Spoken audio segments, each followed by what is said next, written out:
Around Dodge City and in the territory on West, there's just one way to handle the killers and the spoilers, and that's with a U.S. Marshal and the smell of Gunsmoke.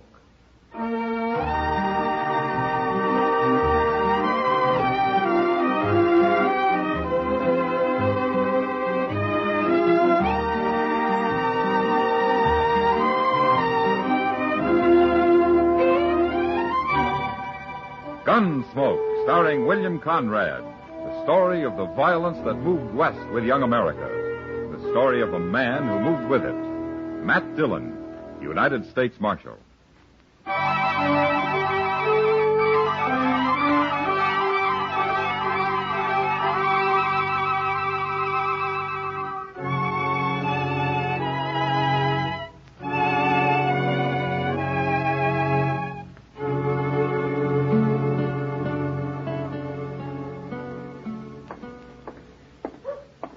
Oh, you call this keeping the peace? Sitting around in the sun like a farmer on Sunday? Hello, Doc. Oh, I wish I was a U.S. Marshal. Get paid whether you're working or not. What's the matter, Doc? Lose a couple of patients last night? I'm thinking of moving to San Francisco, Matt. What for? You got a monopoly here in Dodge. San Francisco's full of doctors. Yes, and they're probably all rich, too. No, I'm serious, Matt. Well, forget it, Doc. You're some 20 years too late for the gold rush. And anyway, we need you here. Dodge can find another doctor.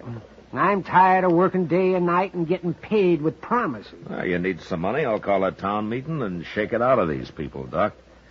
But if you try to go to San Francisco, I'll throw you in jail and you can practice from there. Oh, well, good. Then you'll have to feed me, too. Gladly, Doc, gladly. If you can stand Chester's cooking. Yeah, I take it all back, Matt. The last time I ate one of Chester's meals, I was groggy for 3 days. Chester. Hello, Doc. Mr. Dillon. Doc wants to know where you learned to cook, Chester. Why, my Uncle Arthur taught me, Doc. I batched with him for a time when I was a boy. Poor old fella. He died soon after that. I bet he did. That stage is kind of late today, ain't it? Well, the way Hank's driving it shouldn't be, but I haven't got time to loaf around greeting stagecoaches. I'll see you men later. Okay, so long, Doc. He's motioning at us, Mr. Dillon. Yeah, there's something wrong, Chester. Wait there, Marshal. I'll get right down. We run into a fight, Marshal. Anybody hurt, Hank? I killed a man ahead riding shotgun. Huh? He fell off, and I had to leave him there. Well, I'll send somebody out for him. Where'd it happen? Right where the trail crosses the South Fork of the Pawnee. There was 3 of them bandits, Marshal. But by heaven, we put slugs into 2 of them. You mean you killed 2 of them? No, they rode off, but I could see 2 of them was all hunkered up over their saddles like they was hurting pretty bad. Did you recognize any of them? Well, I'd hate to be wrong and get a man into trouble, Marshal, but I'd swear one of them was that young Howard Brandt. You know the fellow that moved out here with his wife a while back? Yeah, I met him. They got a place up near Turkey Creek, Mr. Dillon, but I ain't never seen it. Now, let's ride up and see how they're making out, Chester. All right, sir. I'll go get our horses.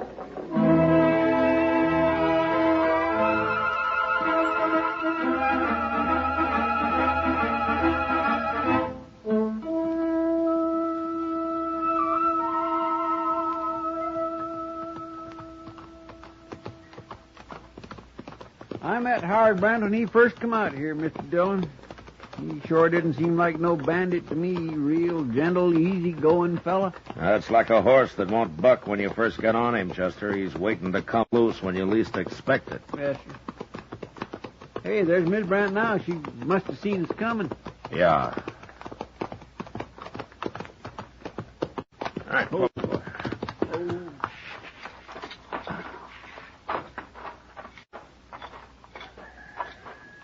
Hello, Miss Brandt. Howard ain't here. It's important, ma'am. We'll just wait on the porch here. We won't bother you. It's no use, Marshal. Howard won't be back till tomorrow. Look down there, Chester, on the steps. Hey, that's blood, Mr. Dillon. Miss Brandt. That's chicken blood. I just killed one. I'm sorry, Miss Brandt, but I'm going to have to talk to Howard. Is he bad hurt? He's dying, Marshal. Leave him alone. You want to show me where he is?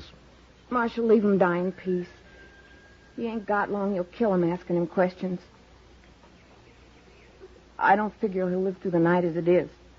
Howard and his friends held up the stage, Miss Brandt, and they killed a man. Wait, Marshal. Huh?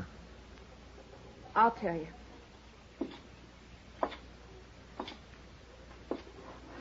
All right. Jed Butler planned it all. I never heard of no Jed Butler, Mr. Dillon. Does this Butler live around here, Miss Brandt? Howard knew him in Oklahoma Territory, Marshal. He and a man named Blake come by here one night a few weeks back. They didn't come into the house, so I can't tell you what they look like. But they talked Howard into holding up the stage. Is that it? I didn't know nothing about it, Marshal, till today. I was inside redding up the house, and I heard a shout. And I come out, and I found Howard laying in the dirt. They just dumped him there and rode off. You think they forced Howard to go along? No. He probably wanted to go. He disappointed me, Marshal. I thought Howard was an honest man. Maybe it's as well he's dying. I'm going into him now, Marshal. You, want me to send Doc out? No. It wouldn't do no good. Well, if there's anything I can do for you, Miss Brandt, you let me know. Thanks, Marshal. But I reckon it's too late now.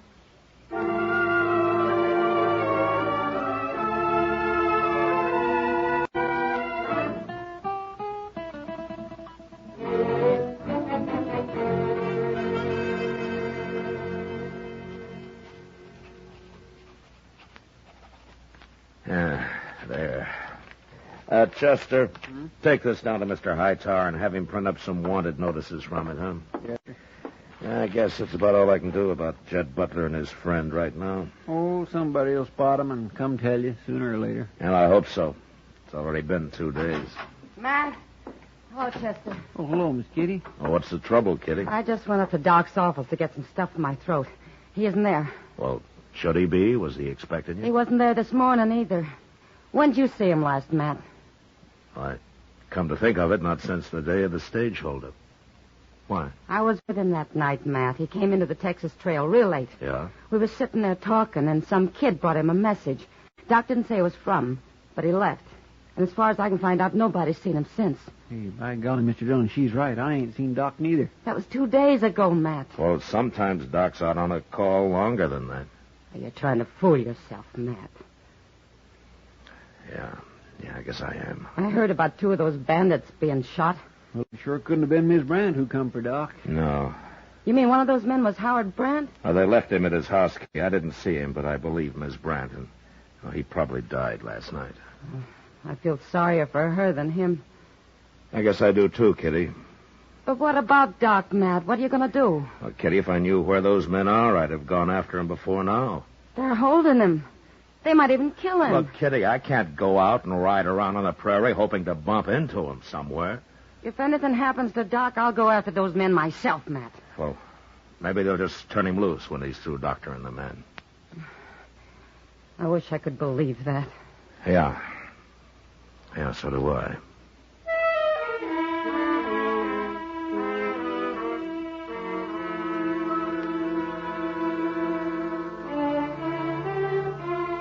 We waited. The rest of that day and through the night, but nothing happened. The next morning, however, I was walking down to the office when I saw Miss Brandt drive by in a wagon. I waved, but she went on past me without a sign. And as she did, I noticed a figure lying in the back of the wagon wrapped in a blanket. As I watched her drive down the street and on out of town, I realized she must be headed for Boot Hill. I got Chester, and we followed her out to the burying ground. She had stopped and was taking a shovel out of the wagon when we walked up to her. I don't need no help, Marshal. The ground's hard, Miss Brandt. We'll dig a hole for you. Leave me be. He's my man, and I'll bury him myself. Right where he deserves. Among the rest of these murderers and outlaws. What are you looking at, Marshal? Your face? What happened to you? Shows, does it? Yeah. Jed Butler did that, Marshal. He came by yesterday. Knocked me around some. He did? What for? Where is he? I was going to come tell you. Once I got Howard buried. Well, tell me now. He's got Doc with him. At least I think he has. Doc was there all tied up, sitting on a horse. He didn't say nothing. Butler said he'd shoot him if he did. Why'd he beat you? What'd he want? He wanted to know if you'd been around. And if we'd told you anything. Howard was still alive, Marshal. I don't know how he lived so long. But he died after Butler got to shaking him and slapping him. What did you tell him? Nothing. That's why he beat me. Well, at least we know for sure he's got Doc with him, Mr. Dillon. Yeah, but we're no closer to finding him. You sure you won't let us help bury Howard, ma'am? I kind of wish you would now, Marshal. I'm just about wore out.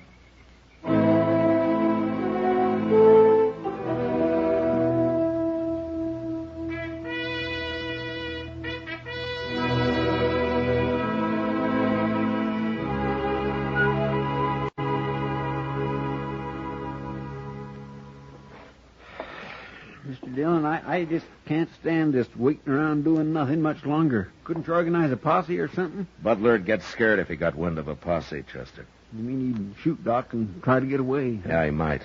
It's a safer bet just to wait it up. Well, Tobile, but come on in.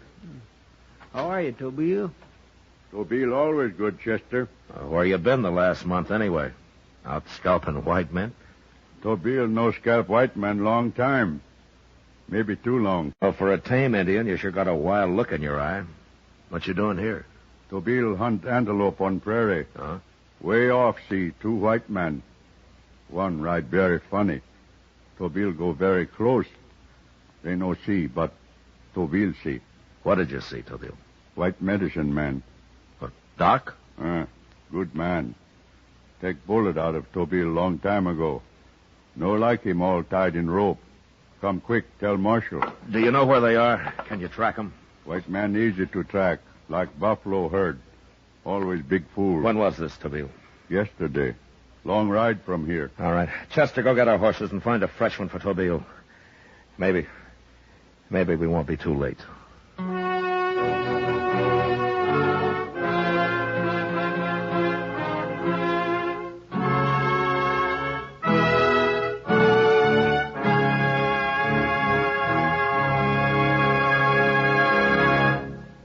We will return for the second act of Gunsmoke in just a moment. But first, a man just out of prison emerges to freedom packed with panic. Monday night on CBS Radio, Suspense stars Broderick Crawford in Parole to Panic, a spine-tingling production well calculated to keep you in suspense. It's entirely possible, under certain circumstances, that prison might be preferable to freedom. Hear Suspense Monday night on most of these stations, and you'll agree fully with that premise. Now the second act of Gunsmoke.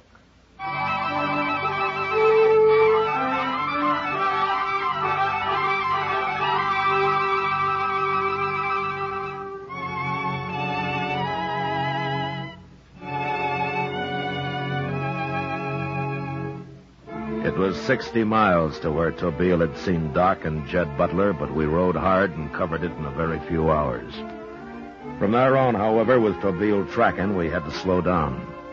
And it was growing dusk when the trail finally led to the edge of a small bluff, and then turned and dropped down around the side of it. We dismounted and followed it the rest of the way on foot to where we could see a small cabin hidden in a clump of box elder at the base of the cliff. And there we waited for the dark. When it came, we sneaked up to the cabin and stood close to the wall, listening. How's he now, Doc? I've told you before, Butler, the man's dying. Listen, you, he's the only man I ever called friend. He'd better not die. I'm a doctor, Butler. I'd do anything in my power to save a life, even that of a murderer. You go on talking like that, I'll blow you open with this shotgun, Doc. Shotgun. Why don't you carry a pistol, like ordinary men? Or are you too much of a coward? Doc, You're either a fool or you're plumb crazy. Oh, why? Because I'm not afraid to die? Well, you're going to die just as soon as he does. I ain't going to leave you around to spread no tales. I'm going to kill you and get out of here. And it won't be very long, Butler. Blake'll go most any minute. Maybe I ought to shoot you now. Just leave him here. Well, I thought you said that he was your friend. He is. And I'm getting a spooky feeling. Chester, Tobile, Any more let's get talk back. out of you, Doc, and I won't wait. You're going to kill him, Mr. Dillon. Do something. You better bust in there before it's too late. No. He killed Doc. Sure we do that. Yeah, Tobile's right, Chester. But we got to do something. Doc said himself that wounded man's going to die any minute. Well, I'm thinking, Chester. If plenty time, could wait and shoot when come out in morning. Yeah, but we got no time. There might be a chink somewhere in that cabin that I could poke a gun through. Man say him very spooky now. One little noise, shoot Doc fast. Yeah, I know. I wouldn't dare take the chance. Tobile know many trick, all kind. But here, nothing. If Butler used a pistol, Doc might have a bare chance, but that cussed shotgun... Wait a minute. What, Mr. Dillon? That shotgun. It's not a six-shooter, and it's not a repeating rifle. What do you mean? He can shoot it once, and then he's got to reload. Once is all it takes. To kill one man it is, Chester.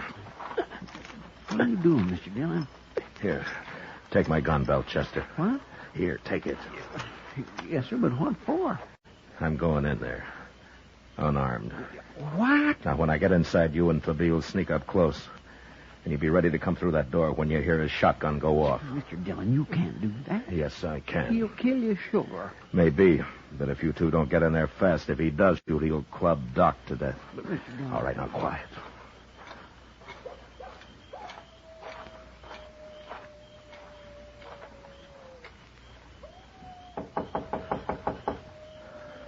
Who's that? Get over by the door, Doc. Oh, don't open it yet. Doc Adams is standing by that door. I got a shotgun aimed at his back. Now, who is it? I'm unarmed. Open the door. I'll come in with my hands in front of me. All right. Open it, Doc. Any tricks, I'll shoot Doc. Go ahead, Doc. Hello, Doc. Matt? He's unarmed, Butler. And get in here and close that door.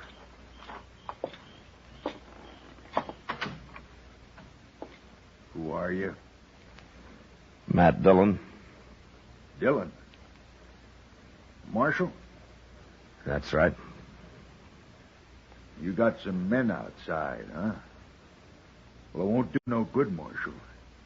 I'll shoot you before they can get anywhere near me. I got 2 men out there, Butler. And the second they hear a shot, they'll be in here. That'll be too late, won't it, Marshal? Well, it depends on how you look at it, Butler. Won't be too late to take you. That shotgun only shoots once. Take me? You'll be dead. Yeah? Matt, you shouldn't have done this. Why not, Doc? Well, it's bad enough me getting killed. He can only kill one of us, Doc. If he shoots me, Tobile and Chester will get him. And if he shoots you, I'll kill him with my bare hands. You got it all figured. Ain't you, Marshal? Yeah? Well, I'd rather kill a U.S. Marshal than a doctor any day. You know that? Matt, he's right. You should have stayed outside. And stand there waiting for him to shoot you? No, I wouldn't like that much, Doc. Well, maybe you shoot me anyway. Maybe. But at least there's some kind of a chance now. Shut up a minute, you two. Shut up. I don't quite figure this. No? No. You mean you come in here knowing I'll probably kill you rather than Doc? Is that right? Yes, Butler, that's right. Yes, that's what he did. Why? Well, no reason, Butler. No reason at all, except we're friends, I guess. Just something like that. What's being friends got to do with it? You wouldn't understand, Butler. You no good, filthy, rotten scum. He's willing to die for you, ain't he? I never heard of nothing like that. And him, Marshal, and everything, willing to die. That's your friend, Butler. I better take a look at him.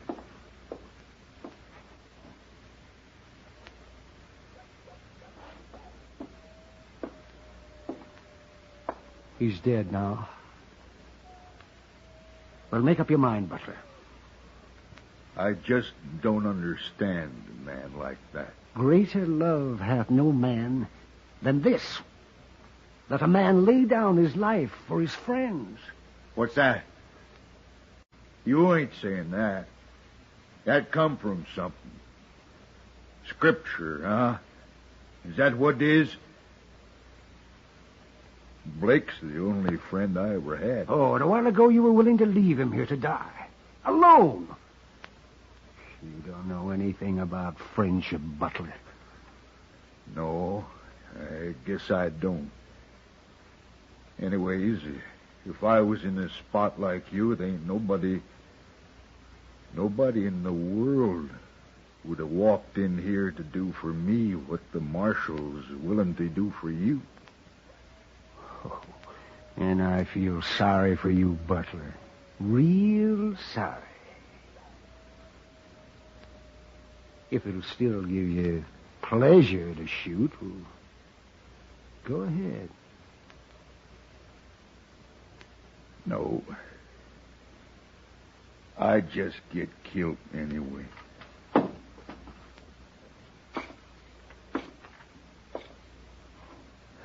All right, give me the gun, Butler. Sure. I never knowed people like you in the dock before, Marshal. You sure you ain't crazy or something? Maybe. Maybe we are a little, Butler. Who knows?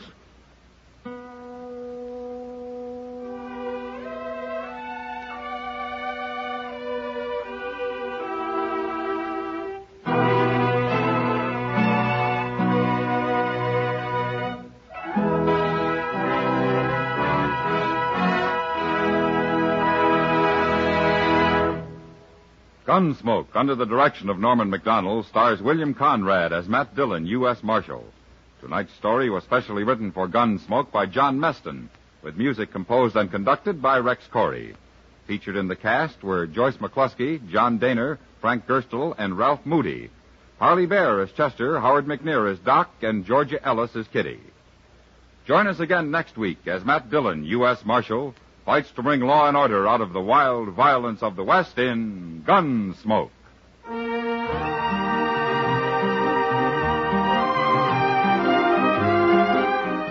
Tomorrow afternoon, for its 11th feature report to America, the CBS Radio Department of Public Affairs tells the story of the wetbacks, the thousands of illegal immigrants who cross our southern border through America's big back door to look for work and wages. Hear Wetbacks, Sunday afternoon on most of these same stations. George Walsh speaking. John Lund, as yours truly, Johnny Dollar, brings you colorful mystery Tuesday nights on the CBS Radio Network.